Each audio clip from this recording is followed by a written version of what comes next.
Baik, hari ini kita masuk ke materi baru, yaitu tentang potensi sumber daya alam dan potensi kemaritiman di Indonesia. Nah, silakan anak-anak buka buku LKS halaman 58 untuk belajar materi ini. Nah, sudah siap nih anak-anak untuk belajar? Udah, Bu. Nah, kita lebih dahulu membahas tentang potensi sumber daya alam.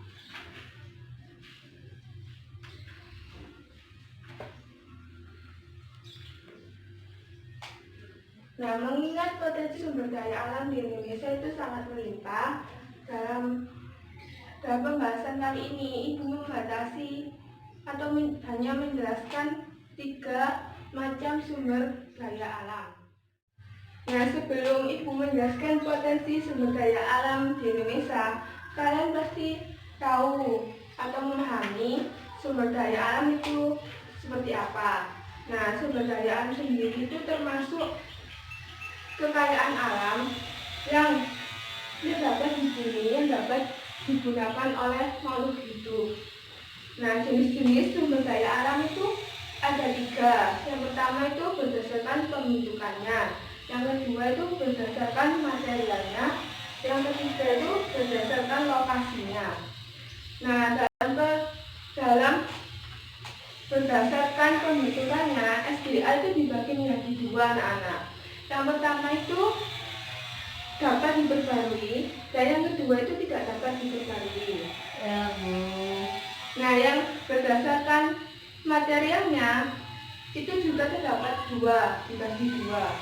Yang pertama itu berdasarkan abiotik, yang kedua itu biotik. Nah, yang abiotik sendiri itu terdiri dari benda mati. Contohnya itu seperti angin, tanah, air, dan bahan tambang. Nah, sedangkan biotik itu sendiri contohnya itu hewan dan tumbuhan. Nah, yang berdasarkan lokasinya itu juga dibagi menjadi 2 anak-anak. Yang pertama itu berdasarkan darat, yang kedua itu SDA yang ada di laut perairan. Nah, itu tadi penjelasan Ibu tentang sumber daya alam maupun jenis-jenisnya. Sekarang Ibu akan menjelaskan potensi sumber daya alam. Nah, pertama kita akan membahas hutan.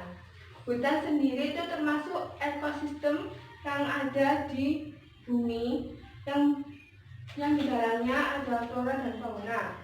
Nah, di sini Ibu memiliki macam-macam atau jenis-jenis hutan. Nah, Ibu berikan contohnya ya anak-anak.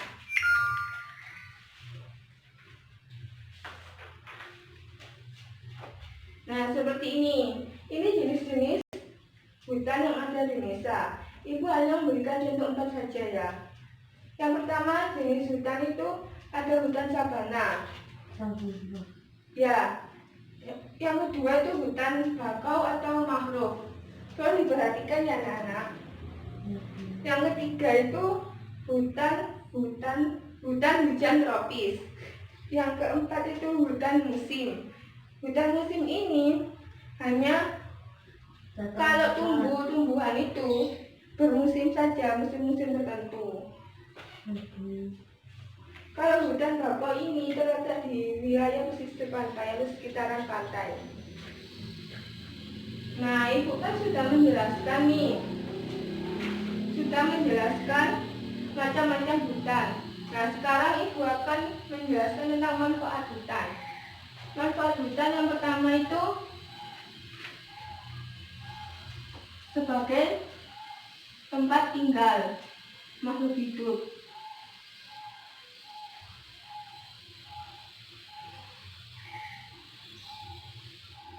Nah, manfaat hutan pertama kali sebagai tempat tinggal makhluk hidup. Di hutan sendiri kan banyak sekali pepohonan dan hewan-hewan yang ada di dalam hutan sebagai habitat mereka. Yang kedua manfaat hutan itu mencegah erosi atau banjir.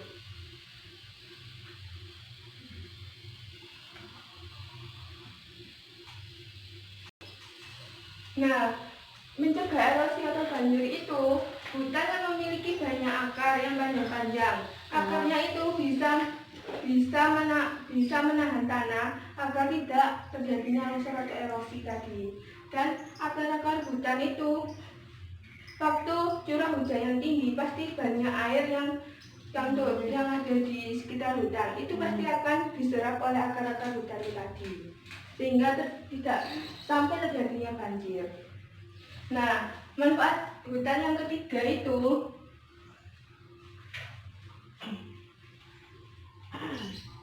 sebagai paru-paru dunia.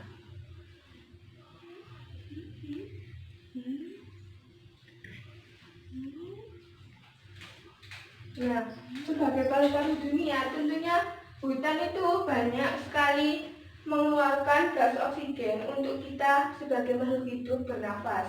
Jadi sangat penting kita untuk menjaga hutan agar tetap terjaga atau terlestarikan. Paham anak-anak? Paham, Bu. Nah, yang keempat, yang terakhir manfaat hutan itu menyimpan air hujan.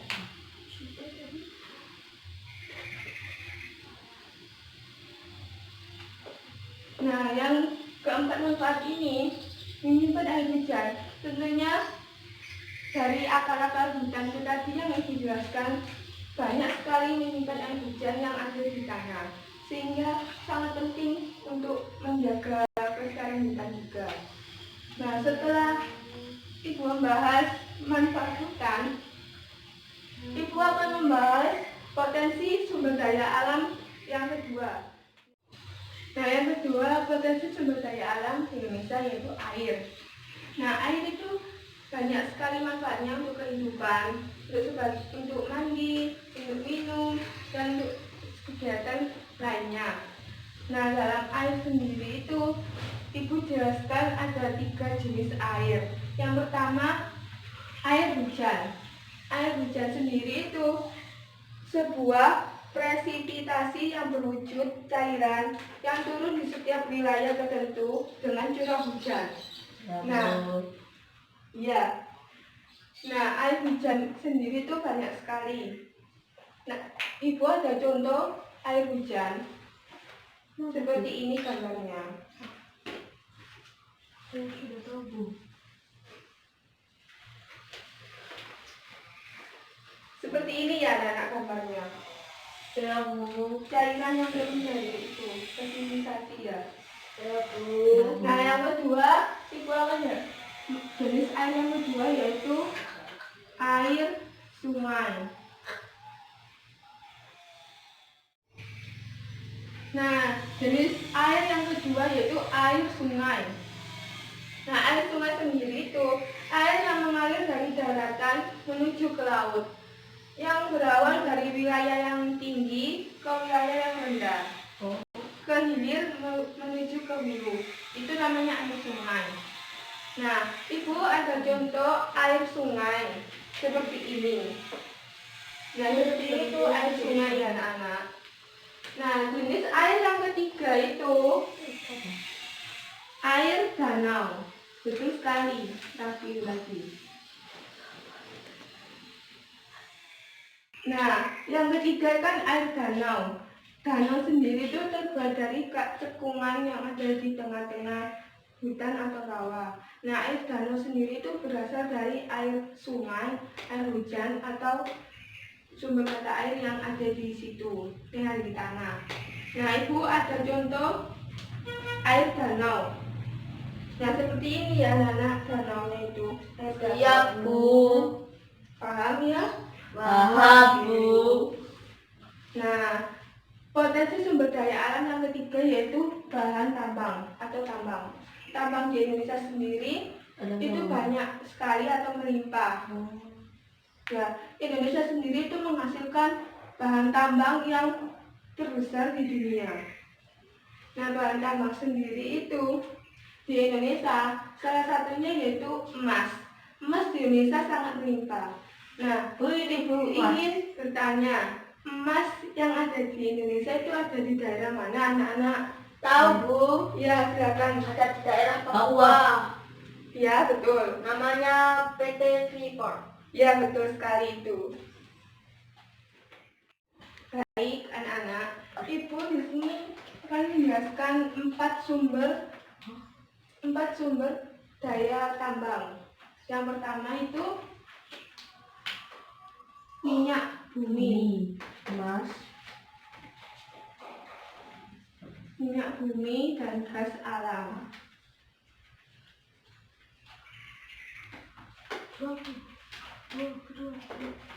Nah, minyak bumi dan gas alam ini merupakan bahan tambang yang utama yang sering digunakan oleh kegiatan manusia sehari-hari untuk transportasi, rumah tangga, bahan industri, itu ya anak-anak. Nah, minyak bumi atau gas alam ini sering kita jumpai atau kita temui di wilayah Aceh, Sumatera Utara. Nah, yang kedua sumber daya tambang yaitu batu bara.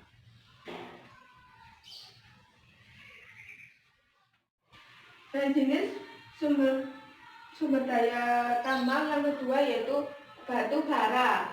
Batu bara sendiri di sini dimanfaatkan sebagai pembangkit listrik atau energi listrik. Nah, batu bara sendiri itu bisa kita jumpai di daerah Kalimantan. Paham anak-anak? Paham, Bu.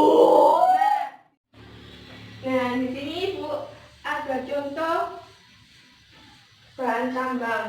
Yang pertama yang minyak bumi atau gas alam dan batu bara. Yang awal ini contohnya batu bara yang di Kalimantan. Tahu, Bu. Yang hitam-hitam ini ya. Yang bawah ini contohnya minyak bumi atau gas alam. Iya, Raffi ada apa? Itu minyak bumi, Bu. Iya, di sini tuh penambangan minyak bumi yang ada di atas. Banyak ya, Bu ya? Iya, seperti itu. Nah, bahan tambang yang ketiga yaitu emas. Gak ada, Bu, emas. kan tadi sudah dijelaskan emas ada di Papua, di PT Freeport. Nah, yang ketiga itu pasir besi. Nah, jenis bahan tambang sendiri yang ketiga yaitu pasir besi. Pasir besi di Indonesia itu dimanfaatkan sebagai industri semen dan logam besi. Pasir besi ini sering kita jumpai atau bisa ditemukan di daerah Cilacap dan Sumatera Utara. Nah, sumber daya alam bahan tambang yang ketiga yaitu bauksit. Bauksit sendiri dimanfaatkan sebagai pembuatan aluminium dan bisa juga untuk logam maupun keramik. Nah, bauksit sendiri ini bisa kita temukan di daerah Kepulauan Riau dan Kalimantan Barat. Paham anak-anak? Paham, Bu. Nah, di sini Ibu memberikan contoh gambar pasir besi dan bauksit. Pasir besi itu seperti ini anak gambarnya. Nah, ini kan bisa dibuat untuk semen dan industri semen. Nah, yang di bawah ini tuh gambarnya bauksit. Ini tuh proses hasil pengerukan yang ada di daerah Kepulauan Riau ataupun di Kalimantan Barat. Seperti ini anak-anak gambarnya. Jelas anak-anak gambarnya? Jelas, Bu. Oke, baik. Nah, Ibu di sini sudah menjelaskan potensi SDA, 3 potensi SDA. Ibu akan melanjutkan materi terakhir kita hari ini, yaitu tentang potensi kemaritiman Indonesia.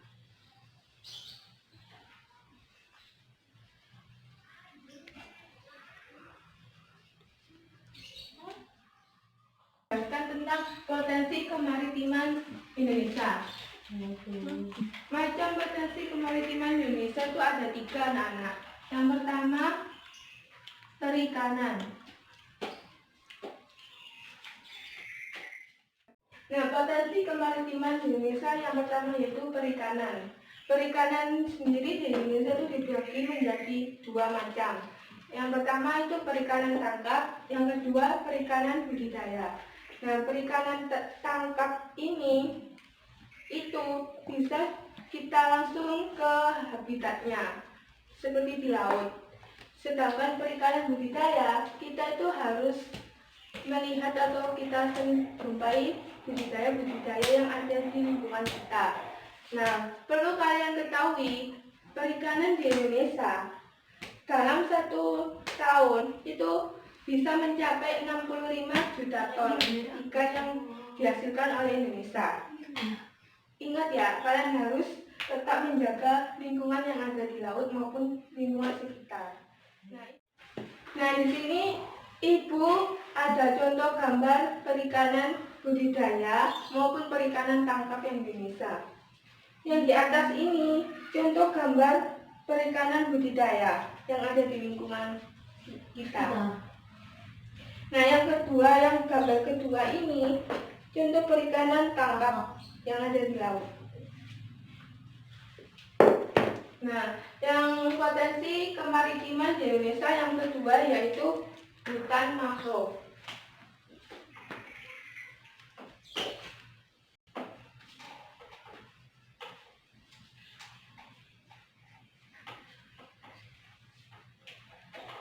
Nah, hutan mangrove sendiri itu hutan yang merupakan jenis hutan yang yang tumbuh di wilayah pesisir pantai. Paham anak-anak? Nah, wilayah pesisir pantai tersebut itu bisa berpengaruh untuk mencegah terjadinya abrasi maupun adanya pasang surut air laut. Itu sangat bermanfaat adanya hutan mangrove itu. Selain hutan mangrove itu memiliki banyak manfaat lagi, yaitu manfaat ekonomi. Manfaat ekonomi hutan mangrove itu bisa digunakan atau bisa sebagai tempat pariwisata. Nah, hutan mangrove ini sendiri tuh banyak sekali. Sering kita jumpai di tempat wisata-wisata hutan mangrove. Nah, Ibu ada contoh hutan mangrove yang ada di Indonesia. Seperti ini anak-anak hutan mangrove itu. Bagus sekali. Iya, betul sekali. Nah, manfaat lain juga, hutan mangrove ini kan akarnya panjang-panjang, menjulang ini. Nah, akar-akar ini tuh bisa sebagai pelindung atau tempat hewan-hewan flora fauna yang ada di dasar laut, yang ada di sekitaran pantai itu. Itu namanya hutan mangrove. Nah, yang ketiga, potensi kemaritiman di Indonesia yaitu terumbu karang.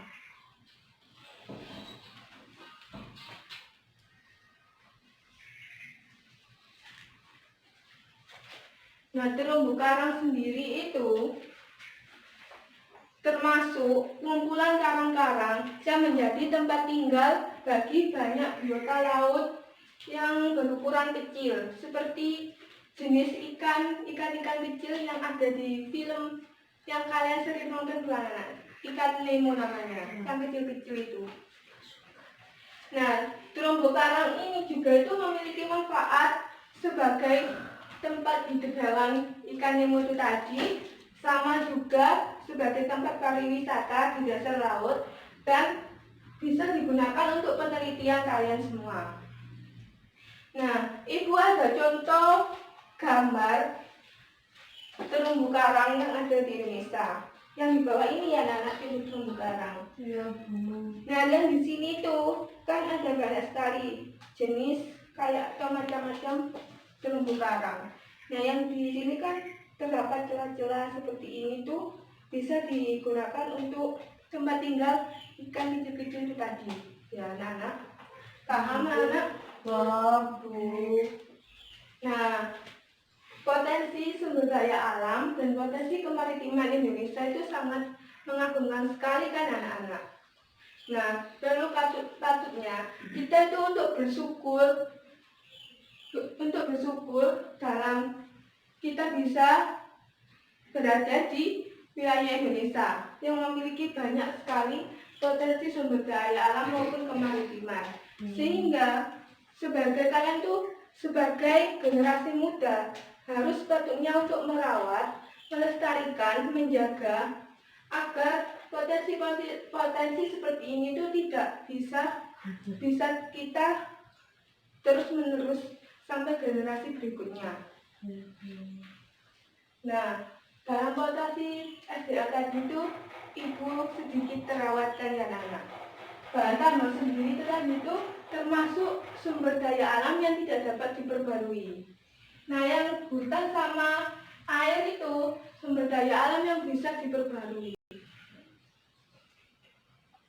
Nah, yang tidak dapat diperbarui itu bahan tambang lain kayak minyak bumi, batu bara, pasir besi maupun bausit itu banyak sekali digunakan dalam kehidupan sehari-hari. Itu lama-kelamaan akan habis bahan bara tambang seperti itu tadi. Paham anak-anak? Paham, Bu. Nah, sampai di sini adakah yang ingin bertanya mengenai potensi yang dijelaskan tadi? Saya. Ya, silakan. Bagaimana melestarikan terumbu karang, Bu? Nah, cara melestarikan sumber daya alam terumbu karang itu kita tidak boleh melakukan ambil paksa terumbu karang yang di laut ataupun penembakan bom atau meledakkan bom di dasar laut. Itu bisa merusak terumbu karang maupun biota-biota laut yang ada di dasar laut. Paham? Paham, Bu. Nah, adakah lagi pertanyaan tentang potensi sumber daya alam maupun potensi kemaritiman di Indonesia? Saya, Bu. Ya, silakan Ridho. Apa sebab hutan mangrove kalau diambil? Oke, bagus sekali itu pertanyaannya.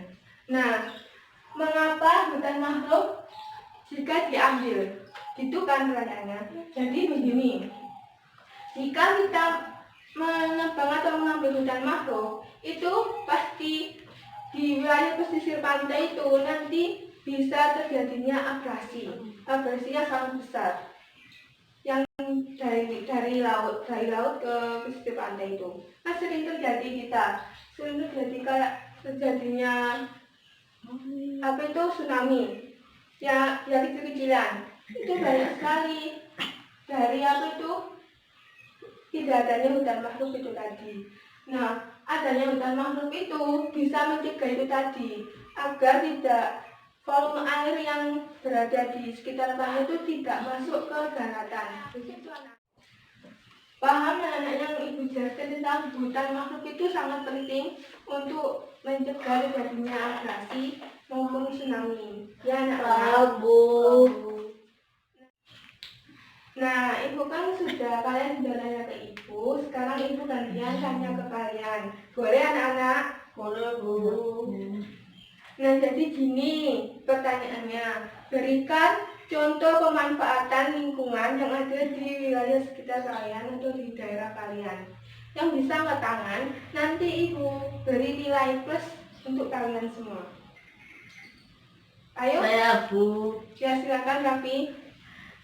Abirama di Sidoarjo yang di sana terdapat sebuah taman yang indah sehingga dikelola menjadi sebuah taman yang banyak.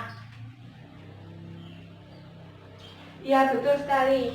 Itu contoh pemanfaatan lingkungan yang ada di Sidoarjo. Contoh pemanfaatan lingkungan? Saya, Bu. Ya, silakan.